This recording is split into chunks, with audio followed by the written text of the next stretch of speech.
গত রবিবার কর্মরত অবস্থায় ৩ জন সাংবাদিককে যুব মোর্চার নামধারী কিছু দুষ্কৃতিকারী আক্রমণ করে মঠ চৌমুহনী এলাকায়। পরবর্তীতে আক্রমণকারীদের গ্রেপ্তারের দাবিতে পুলিশের মহানির্দেশকের সঙ্গে সাংবাদিকদের এক প্রতিনিধি দল গতকাল দেখা করে। পুলিশও আক্রমণকারী ৩ যুবককে আটক করে। পরবর্তীতে মুখ্যমন্ত্রী এ ব্যাপারে কথাবার্তা দেয় এবং অপরাধকারীদের গ্রেপ্তারের নির্দেশ দেন পুলিশকে। আজ আটককৃত ৩ যুবক সৌরভ ভট্টাচার্য, সুকান্ত দেবনাথ ও আকাশ বণিককে আদালতে তোলা হবে এবং পুলিশ রিমান্ডের আবেদন জানাবে বলে জানান সদর এসডিপিও দেবপ্রসাদ রায়।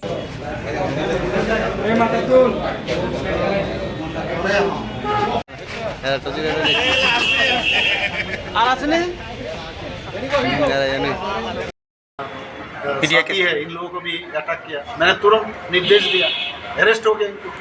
हम छोड़ेंगे नहीं, ये सब नहीं, वो सब यहाँ है। ये सरकार का एकदम क्लियर कट विजन है। जहाँ भी होगा, जो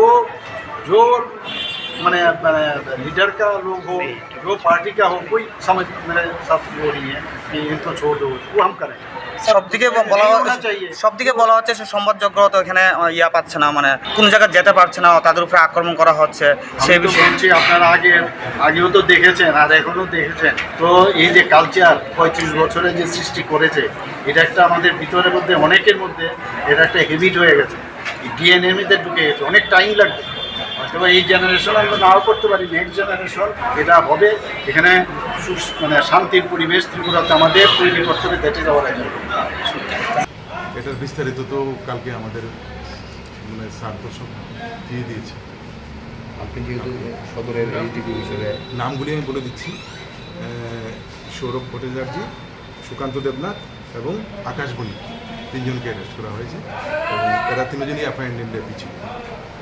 তাদের কাছে কোথায় পাঠানো? আজকে কোর্টে এদেরকে পাঠানো হবে।